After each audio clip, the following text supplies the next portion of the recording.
আল্লাহু আকবার। আজকে 10 মুহররম পবিত্র আশুরার দিন। একদিকে আশুরার দিন, অপর দিকে পবিত্র জুমার দিন। আল্লাহু আকবার, কত বড় শক্তিশালী আজকের দিনটা। আপনারা যারা রোজা রেখেছেন, আপনাদের বলবো এই দিনটা যে রোজা রেখেছেন, আপনারা জানেন কি আশুরা শব্দটা কোথায় থেকে আসলো? কিতাবের মধ্যে আছে আশার শব্দ থেকে আশুরা আসছে। ইমাম বদরুদ্দিন আইনি রহিমাহুল্লাহ ওনার কিতাবের মধ্যে উনি কত সুন্দর করে 10টি ঘটনা উল্লেখ করেছেন। যেই 10টি ঘটনা সম্পর্কিত এই আশুরার দিনকে কেন্দ্র করে 10টি ঘটনা নবী রাসূলদের উপর হয়েছে। আল কারামাতুল নবী রাসূল, নবী রাসূলদের কারামত সমূহ থেকে। আমরা অনেকেই মনে করি যে এই আশুরার দিন শুধু ইমাম হুসাইন কারবালার প্রান্তরে শহীদ হয়েছে, এটাই কিন্তু শেষ না। এই আশুরার সাথে একটি ঘটনাই কিন্তু সম্পৃক্ত নয়, বরং এখানে 10টি ঘটনা রয়েছে। আজকের এই ভিডিও থেকে আপনাদেরকে আমি এতগুলো ঘটনা তো বলার সময় নেই, মাত্র 5টি ঘটনা বিস্তারিতভাবে আপনাদের খুবই সুন্দর করে বুঝিয়ে বলবো কেন আশুরার দিনটা আল্লাহ তাআলার কাছে এতটাই দামি। 10 মুহররম দিনকে আশুরা কেন বলা হয় এবং এই দিনে যারা রোজা রেখেছে তাদের জন্য গুরুত্বপূর্ণ কয়েকটি তাসবিহ শিখিয়ে দিব। অবশ্যই এই ভিডিওর শুরু থেকে শেষ পর্যন্ত দেখার জন্য আপনাদেরকে অনুরোধ জানাচ্ছি। আল্লাহ রাব্বুল আলামিন এই দিনে আমাদের আদি পিতা হযরত আদম আলাইহিস সালাতু ওয়াস সালামকে সৃষ্টি করেছেন। দিনটা ছিল 10 মুহররম আশুরার দিন। সুবহানাল্লাহ। এই দিনে আল্লাহ রাব্বুল আলামিন হযরত আদম আলাইহিস সালাতু ওয়াস সালামকে জান্নাত দিয়েছিল। জান্নাতুল মাওয়ায় তিনি ছিল। আল্লাহ বলছে আদম রে জান্নাতে থাকবা, জান্নাতের সকল নিয়ামত ভোগ করবা, কিন্তু ওই যে গন্ধম গাছ, গাছের নিচে যাবা না, ফল ভক্ষণ করবা না। আল্লাহ পাক আদম আলাইহিস সালামকে নিষেধ করে দিল। হযরত আদম আলাইহিস সালাতু ওয়াস সালাম গন্ধম ফল ভক্ষণ করলেন। আল্লাহ রাব্বুল আলামিন আদমের প্রতি অসন্তুষ্ট হয়ে তাকে জান্নাত থেকে দুনিয়াতে যেই দিন পাঠিয়ে দিলেন, ওই দিনটা ছিল আজকের দিন 10 মুহররম আশুরার দিন। আল্লাহু আকবার। হযরত আদম আলাইহিস সালাতু ওয়াস সালাম দুনিয়াতে আসার পরে আল্লাহ তাআলার কাছে দোয়া করে বলছে রব্বানা, যারা যারা পারেন পাঠ করেন, রব্বানা যালামনা আনফুসানা ওয়া ইল্লাম তাগফির লানা ওয়া তারহামনা লানাকুনান্না মিনাল খাসিরিন। আদম নবী আলাইহিস সালাতু ওয়াস সালাম অনেক দিন পর্যন্ত আল্লাহর দরবারে এই মোনাজাত করে কান্নাকাটি করেছে, দোয়া করেছে, প্রভু হয় আমাকে ক্ষমা করে দাও। আল্লাহ রাব্বুল আলামিন যেই দিন আদমকে ক্ষমা করে দিয়েছিল, ওই দিনটা ছিল আজকের দিন 10 মুহররম আশুরার দিন। সুবহানাল্লাহ। এইগুলো 1 নাম্বার ঘটনা। দ্বিতীয়ত, হযরত নূহ আলাইহিস সালাতু ওয়াস সালাম, আমরা অনেকেই জানি 950 বছর তিনি দ্বীনের দাওয়াত দিয়েছে, কালিমার তাওহীদের দাওয়াত দিয়েছে। হযরত নূহ আলাইহিস সালাতু ওয়াস সালামের সময় মহাপ্লাবন আসছিল। আল্লাহ তাআলা জমিনকে হুকুম করলেন, জমিনের আর না, যা পানি আছে সব পানি তুমি গিলে ফেলো। আল্লাহ তাআলা আসমানকে হুকুম করলেন, আসমান এবার বর্ষণ বন্ধ করো। জমিনে থাকা পানিগুলো জমিন গিলে ফেললো, আসমানে বর্ষণ হওয়া বন্ধ হয়ে গেল। আল্লাহ তাআলা কোরআনে বলে ওয়াস্তাওয়াত আলাল জুদি, জুদি পর্বতে হযরত নূহ আলাইহিস সালাতু ওয়াস সালামের নৌকাটা স্থির হলো, সেখানে গিয়ে আটকে গেল। আল্লাহু আকবার। যেই দিন জুদি পর্বতে গিয়ে হযরত নূহ আলাইহিস সালাতু ওয়াস সালামের নৌকাটা স্থির হয়েছিল, ওই দিনটা ছিল আশুরার দিন 10 মুহররম। আল্লাহু আকবার। 3 নাম্বার, হযরত ঈসা আলাইহিস সালাতু ওয়াস সালাম, আল্লাহ রাব্বুল আলামিন মারিয়াম আলাইহিস সালাতু ওয়াস সালামের গর্ভে ঈসাকে পাঠালেন। যেই দিন আল্লাহ তাআলা তার গর্ভে দিয়েছিল, মারিয়ামের গর্ভে যেদিন নবী ঈসা আলাইহিস সালাম আসলো, ওই দিনটাও ছিল আশুরার দিন, 10ই মুহররম। সুবহানাল্লাহ, কতটা ফজিলতময় আজকের দিনটা। আপনারা অনেকেই রোজা রেখেছেন। এই দিনে শুধু ইমাম হুসাইন কারবালার প্রান্তরে শহীদ হয়েছে, একটাই ঘটনা ঘটেছে, আর কোনো ঘটনা এমন কিন্তু না, অনেক ঘটনাই ঘটেছে, আমরা জানি না। হযরত সুলাইমান আলাইহিস সালাতু ওয়াস সালামকে আল্লাহ রাব্বুল আলামিন এই দিনে ক্ষমতা দিয়েছিল। কিতাবের মধ্যে আছে হযরত সুলাইমান আলাইহিস সালাতু ওয়াস সালামের বয়স যখন 15 থেকে 16 বছর হয়, সেই সময় আল্লাহ রাব্বুল আলামিন পয়গম্বর সুলাইমানকে নবুয়ত দিয়েছিল। দাউদ আলাইহিস সালাতু ওয়াস সালাম থাকা অবস্থায় হযরত সুলাইমানকে আল্লাহ রাব্বুল আলামিন নবুয়ত দিয়েছিল, আমরা অনেকেই জানি।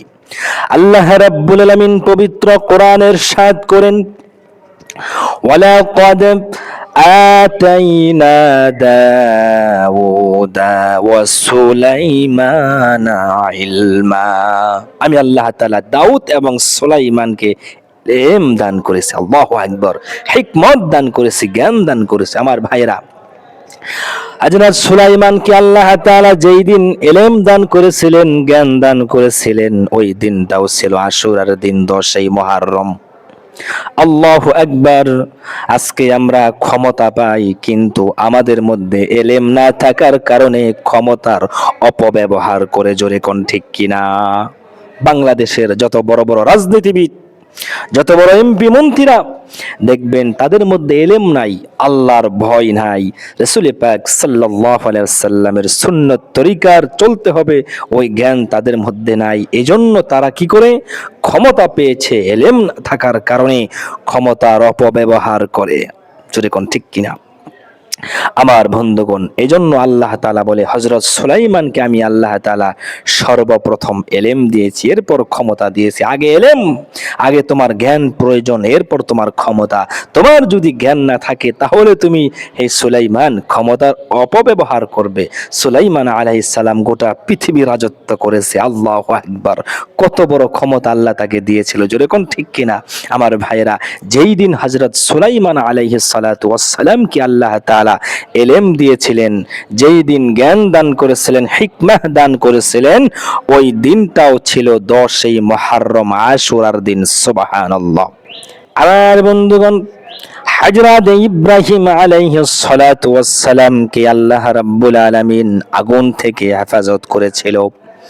আল্লাহ রাব্বুল আলামিন আগুনকে আদেশ করলেন, আগুন রে উলনা ইয়া নারু কুনি বারদাও ওয়া সালামান আলা ইব্রাহিম। বলেন আল্লাহু আকবার। আল্লাহ তাআলা জমিনকে আদেশ করে নাই, সমুদ্রের পানিকে আদেশ করে নাই। সমুদ্রে পানি ছিল, পানিকে আল্লাহ আদেশ করলে ওই পানি বন্যায় এসে কিন্তু নমরুদের আগুন নিবাইতে পারতো, কিন্তু না। আল্লাহ রাব্বুল আলামিন দুনিয়ার কোন মানুষ, দুনিয়ার কোন জিন, ফেরেশতাদেরকে আল্লাহ হুকুম করে নাই সরাসরি। আল্লাহ রাব্বুল আলামিন আগুনকে হুকুম করেছে, আগুন রে আমার ইব্রাহিমের জন্য তুমি ঠান্ডা হয়ে যাও, শীতল হয়ে যাও। আল্লাহর হুকুম করা দেরি, সাথে সাথেই আগুন ঠান্ডা হতে দেরি না।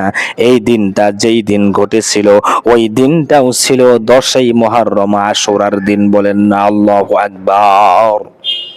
সম্মানিত দিনী ভাই বোনেরা, তাহলে বদরুদ্দিন আইনি রহিমাহুল্লাহ তিনার কিতাবে তিনি আশার আল আশুরা, 10টি এরকম নবীদের কারামত উল্লেখ করে বলেছেন যে এই দিনে 10টি বিষয়, 10টি ঘটনা ঘটেছে, যার ক্ষেত্রে নাম দেওয়া হয়েছে আশুরা। আশারো থেকে আশুরা শব্দ আসছে। বুখারী বিশাল এক গ্রন্থে সেখানে বাবে আশুরা সৌমে অধ্যায়ে উল্লেখ রয়েছে। বিস্তারিত অনেক ঘটনা বলতে গেলে সময় লাগবে। আরেকটা ঘটনা বলি, হযরতে মূসা আলাইহিস সালাতু ওয়াস সালামকে আল্লাহ রাব্বুল আলামিন এই দিনে ফেরাউনের কবল থেকে রক্ষা করেছিল। ফেরাউন কত বড় জালেম শাসক ছিল। এই ফেরাউন ৮০,০০০ সৈন্য নিয়ে পয়গম্বর মূসা আলাইহিস সালাতু ওয়াস সালামের পিছন দিক থেকে ধাওয়া করলো। হযরত মূসা আলাইহিস সালাম বিন্দু পরিমাণও ভয় পায় নাই, তিনি চলতে লাগলো। চলতে চলতে লোহিত সাগর, বিশাল বড় সাগর। আজকে লোহিত সাগরের প্রশস্ত হলো প্রায় 250 থেকে 350 কিলোমিটার প্রশস্ত, এই তীর থেকে ওই তীর পর্যন্ত। তখন প্রশস্ত ছিল 10 কিলোমিটার। কিতাবের মধ্যে উল্লেখ আছে লোহিত সাগর। আপনারা বলেন নীল সাগর, নীল সাগর, নীল সাগর তো কোরআনে উল্লেখ নাই। যেহেতু গবেষণা এবং ইতিহাস দ্বারা আমরা জানতে পারছি এটা সম্ভবত লোহিত সাগর। হযরত মূসা আলাইহিস সালাম যখন লোহিত সাগরের কিনারে গিয়ে পৌঁছল, পিছনে কিন্তু ফেরাউনের দল, সামনে সাগর। তিনি ভয় পাই নাই, আল্লাহ তাআলার উপর তাওয়াক্কুল করেছে। আল্লাহ রাব্বুল আলামিন বলে, এ মূসা রে, তোমার হাতের লাঠি দ্বারা তুমি সাগরে আঘাত করো। হযরত মূসা আলাইহিস সালাতু ওয়াস সালাম সাগরে আঘাত করলেন। আমার বন্ধুগণ, পানির আচরণ হলো মানুষকে ডুবিয়ে দেওয়া, যে কোনো বস্তুকে ডুবিয়ে দেওয়া। আল্লাহ তাআলা পানিকে অর্ডার করলেন, পানি রে, রাস্তা যেরকম আচরণ করে ঠিক সেইভাবে মূসার সাথে তুমি আচরণ করো। আল্লাহর অর্ডারে পানি রাস্তার মতো আচরণ করলো। আমার ভাইয়েরা, এই তীর থেকে ওই তীর প্রশস্ত 10 কিলোমিটার, বিশাল এক রাস্তা হয়ে গেল পানির মাঝখান দিয়ে। আল্লাহু আকবার। হযরত মূসা আলাইহিস সালাতু ওয়াস সালাম পার হয়ে গেল। আল্লাহ রাব্বুল আলামিন পয়গম্বর মূসাকে হেফাজত করলেন। আর ফেরাউনের দল পিছন দিক থেকে আসতে চাইছে দেখে, হ্যাঁ, এখানে রাস্তা কোথায় থেকে আসলো, এত বড় রাস্তা, এখানে তো রাস্তা কোনো থাকার কোনো প্রশ্নই আসে না। ফেরাউন তো খুশি হয়ে যখন মূসা আলাইহিস সালামকে ধরার জন্য রাস্তায় চলল, নদীর মাঝখানে, সাগরের মাঝখানে যখন আসলো, আল্লাহ তাআলা ফেরাউনকে ধরে বসলেন। আল্লাহ রাব্বুল আলামিন ফেরাউন সহ 80,000 সৈন্যবাহিনী সবাইকে আল্লাহ তাআলা ডুবিয়ে দিল। সবাই হাবুডুবু খাচ্ছে বিশাল বড় সাগরে। আমার বন্ধুগণ, পয়গম্বর মূসা আলাইহিস সালামকে আল্লাহ হেফাজত করলেন, আর ফেরাউনকে আল্লাহ তাআলা ধ্বংস করে দিচ্ছে। ফেরাউন বলে, মালিক রে, কোরআনের মধ্যে আয়াত আছে, হাত্তা ইযা আদরাকাহুল গরকু ক্বালা আমানতু। ফেরাউন বলেছিল আল্লাহ ছাড়া কোনো মাবুদ নাই, আল্লাহ রে, আমি তোমার উপর ঈমান আনলাম, তোমাকে আমি প্রভু বলে স্বীকার করলাম। আদরাকাহুল গরকু ক্বালা আমানতু আন্নাহু লা ইলাহা ইল্লাল্লাযী আমানাত বিহি বানু ইসরাঈল। বানি ইসরাঈল যেইভাবে তোমাকে আল্লাহ বলে স্বীকার করেছে, আমি ফেরাউন তোমাকে আল্লাহ বলে স্বীকার করলাম। শুধু তাই নয়, ফেরাউন তখন বলতাছে, ও আনা মিনাল মুসলিমিন, আমিও তো মুসলমানের মধ্যে অন্তর্ভুক্ত। এবার বুঝেন, ফেরাউন কিন্তু বিপদে পড়ে এই কথা বলছে, অথচ কিছুক্ষণ আগে মূসা আলাইহিস সালামকে ধরার জন্য, বানি ইসরাঈল মুসলিমদেরকে ধরার জন্য সে দাওয়া দিচ্ছিল।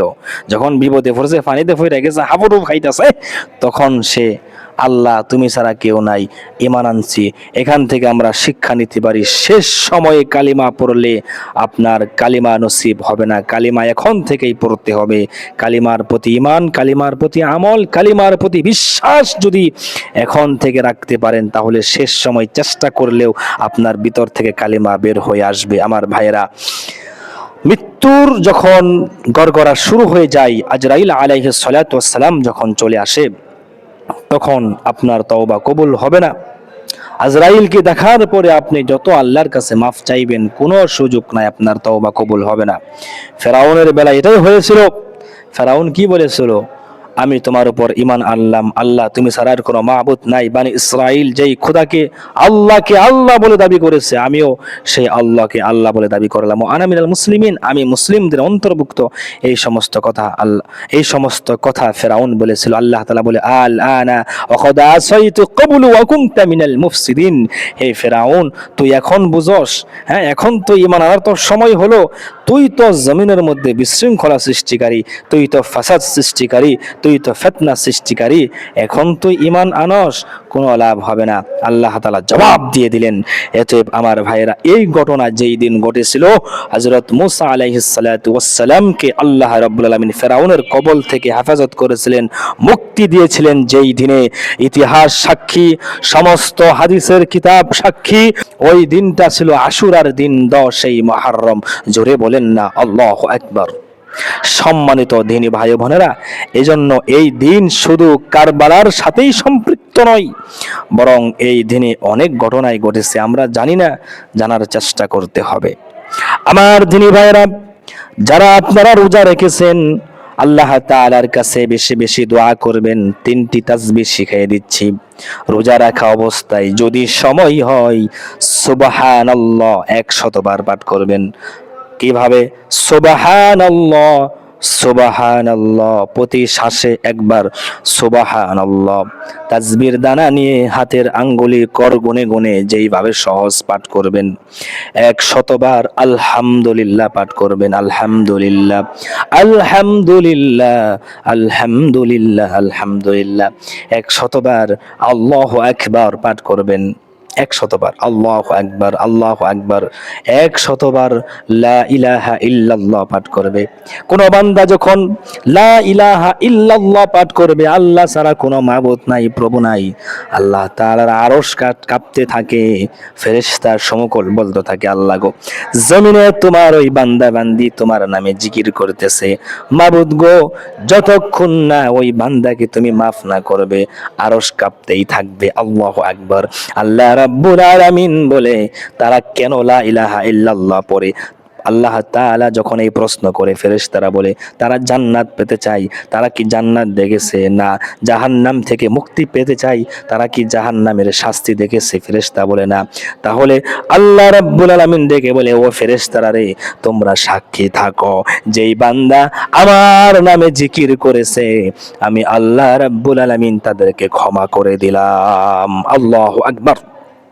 আমার সম্মানিত দিনী ভাই বোনেরা, আমরা বুঝতে পারলাম আশুরার অনেক ঘটনা ঘটেছে এই দিনে, এবং কয়েকটি তাসবির উপর আমল শিখিয়ে দিলাম।